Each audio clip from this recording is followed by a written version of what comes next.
saya Yohan Tugu Saputra dari kelompok 2 Psikologi Industri. Dalam kesempatan kali ini kami akan mempresentasikan materi kami yang berjudul Budaya Organisasi.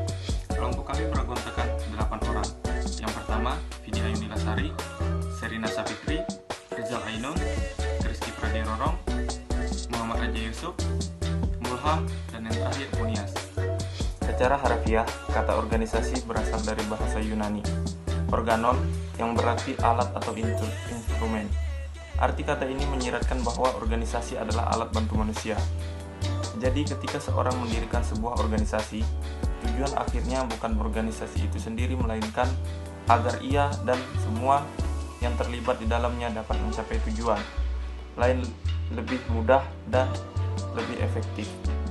Budaya organisasi adalah sebuah sistem makna bersama yang dimuat oleh para anggota yang membedakan suatu organisasi dari organisasi-organisasi lainnya.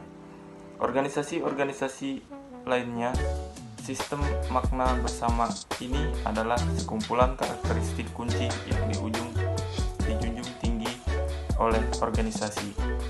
Adapun pengertian organisasi menurut para ahli, menurut Woods, budaya organisasi adalah sistem yang dipercayai dan nilai yang dikembangkan oleh organisasi, di mana hal itu menuntun perilaku dari anggota organisasi itu tersendiri. Menurut Toshi, budaya organisasi adalah cara-cara berpikir, berperasaan, dan bereaksi berdasarkan pola-pola tertentu yang ada dalam organisasi atau yang ada pada bagian-bagian organisasi. Menurut Robbins, budaya organisasi adalah suatu persepsi bersama yang dianut oleh anggota-anggota organisasi itu. Menurut Suchey, budaya organisasi adalah pola dasar yang diterima oleh organisasi untuk bertindak dan memecahkan masalah, berbentuk karyawan yang mampu beradaptasi dengan lingkungan dan mempersatukan anggota-anggota organisasi. Untuk itu harus diajarkan kepada anggota, termasuk anggota yang baru, sebagai suatu cara yang benar dalam mengkaji, berpikir, dan merasakan masalah yang dihadapi. Menurut Kaswai dan Logday, budaya organisasi merupakan sistem nilai organisasi dan akan mempengaruhi cara pekerjaan dilakukan dan cara para karyawan berperilaku. Fungsi budaya organisasi. Ada beberapa fungsi budaya organisasi, yaitu memudahkan koordinasi aktivitas dalam organisasi, memudahkan menghemat komunikasi antar individu atau anggota karena adanya sikap dan kebersamaan dalam menganut nilai-nilai yang ada. 3. Terciptanya keharmonisan hubungan dan kerjasama antar karyawan sehingga motivasi kerja meningkat. Kelancaran aktivitas organisasi meningkatkan prestasi, efektivitas organisasi. Pengambilan setiap keputusan dapat dilakukan dengan cepat dan mudah. Adapun nilai dan karakteristik budaya organisasi. Nilai dapat diartikan sebagai suatu yang menjadikan acuan ideal bagi individual dalam berperilaku atau bertindak. Nilai merupakan konsepsi-konsepsi yang ada dalam alam pikiran masyarakat atau organisasi mengenai hal-hal yang dianggap berarti dalam hidup. Dalam konteks ini, budaya organisasi hal ini berarti pedoman atau kepercayaan yang dijadikan acuan dalam menjalankan tugas organisasi. Nilai budaya organisasi terkait dengan masalah pencapaian suatu organisasi, termasuk ke dalam nilai adalah ideologi, cita-cita, dan keyakinan. Karakteristik utama yang secara bersama-sama menangkap esensi dari budaya organisasi sebagai berikut. Inovasi dan pengambilan risiko adalah karakteristik yang berkaitan dengan sejauh mana para karyawan atau anggota organisasi didorong untuk inovatif dan mengambil risiko. Kedua, perhatian kerincian. Karakteristik ini berkaitan dengan sejauh mana para karyawan atau anggota organisasi diharapkan memperlihatkan kecermatan, analisis, dan perhatian pada rincian. Ketiga, orientasi hasil. Karakteristik ini berkaitan dengan sejauh mana manajemen memusatkan perhatian pada hasil, teknik, dan proses yang digunakan untuk mencapai hasil tersebut. Orientasi orang.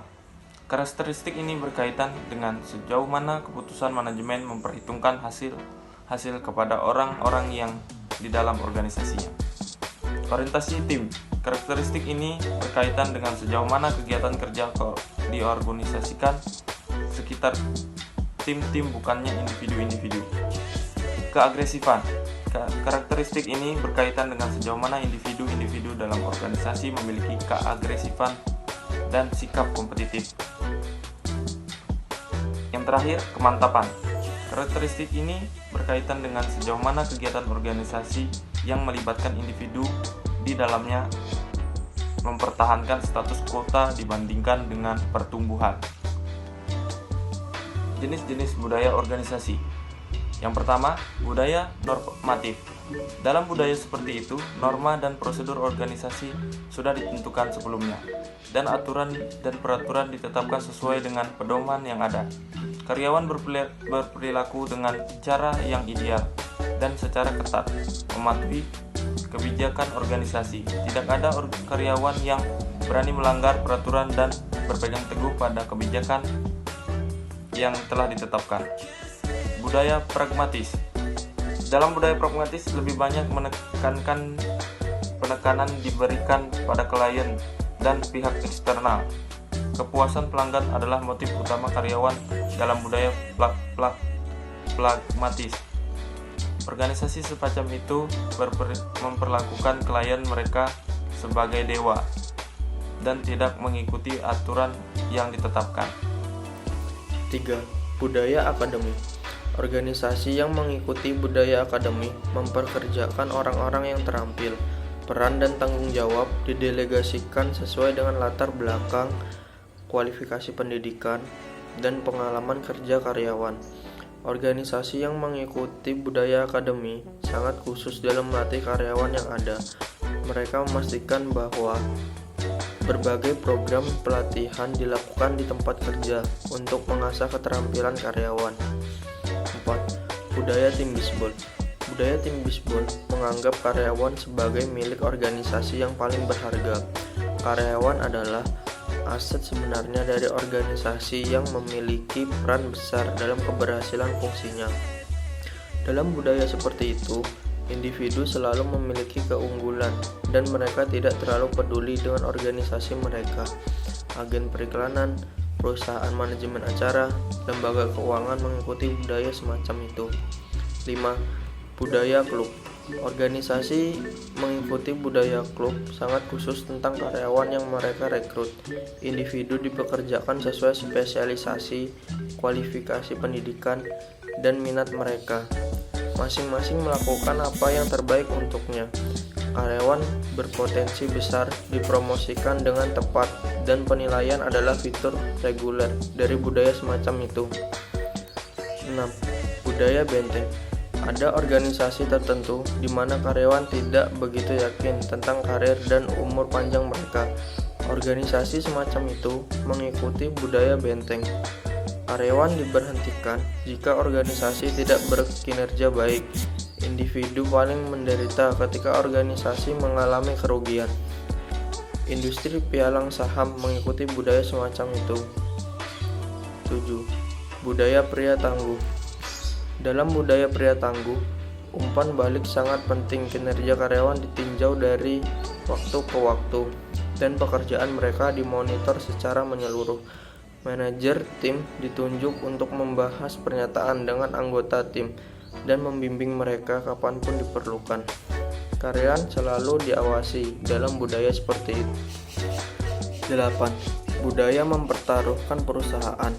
Organisasi yang mengikuti budaya ini cenderung mengambil keputusan yang melibatkan sejumlah besar risiko dan konsekuensinya juga tidak terduga. Prinsip-prinsip dan kebijakan organisasi semacam itu dirumuskan untuk menangani masalah-masalah sensitif dan perlu waktu untuk mendapatkan hasilnya, seperti mempertaruhkan perusahaannya sendiri. 9. Budaya proses. Seperti namanya, karyawan dalam budaya seperti itu mematuhi proses dan prosedur organisasi. Masukan dan ulasan kinerja tidak terlalu penting di organisasi semacam itu. Karyawan mematuhi aturan dan peraturan dan bekerja sesuai dengan ideologi tempat kerja. Semua organisasi pemerintah mengikuti budaya semacam itu.